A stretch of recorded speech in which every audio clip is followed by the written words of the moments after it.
A day na life as a content creator at the age of 17. So ayun, di ako nakapag-vlog kanina, oo. Nakapag-vlog naman ako pero hindi naman yung totoong school vlog talaga. Pero sige, isasama ko na rin yun. Charot lang, tatabot ako. So ayun, maghiwala naman ako ng bawang sibuyas. Kasi nga, hindi ako magluluto ng ulam ngayon, kapatid ko. Anong ulam? Adobong manok. Bakit? Hindi ako marunong magluto nun.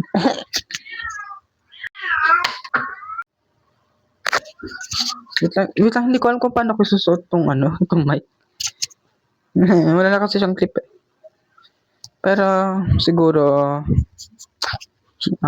here na lang. So, ito na siya. Yeah. Hindi siya masyadong durog kasi hindi naman talaga ako marunong mag-dictate.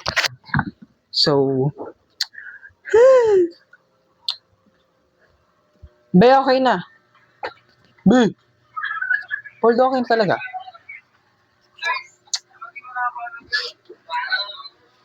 Ayun na. Ikaw na bahala mag sa manok. Nasa chiller lang naman siya eh. Alin? Ayun na lang. Ayun. Hindi talaga may Hindi, kasi mo. Diba? Ganun ako. Wow, ako talaga? Uy, teka, hindi ka kasi yan. Kasi look at the manok naman. Oh, hindi ka kasi yan. Hindi. Fine. So, yeah. I'm here na naman. Ay, bakit paka-zoom naman? I'm here na naman sa bedside ng nanay ko. Kasi nga, dito natutulog yung kapatid ko. Dito siya. Ay, dito pala ako. Then, dito siya sa side na to. Yan. Pasagpasan. Ba't para may hugas pusa siya, te? So, ayun. Yeah. Ano ba?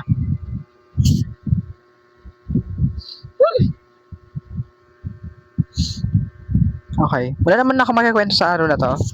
Pero, sige, summarize ko na lang yung nangyari sa araw ko kanina. Ano nga ba nangyari? Ewan ko rin. Parang normal day lang naman. Ano ba? Ato, meron na. Ako lang ba kapag halimbawang kapag halimbawang hindi ka sana mag-demonstrate or something na mag-perform sa harapan, after mo mag-demonstrate, nanginginig ka. Like, ate, kanina kasi pinag-demo kami nung about yung sa PETA namin. Yung sa mayroon kasi sa PE namin kanina, boxing yung topic nila sa reporting. Ang nun, syempre, automatic nag-question tsaka demonstrating or demonstration, ganyan. Ate, after namin mag-lesson or after mag-report na mga klase ko about doon, pinag-demo kami.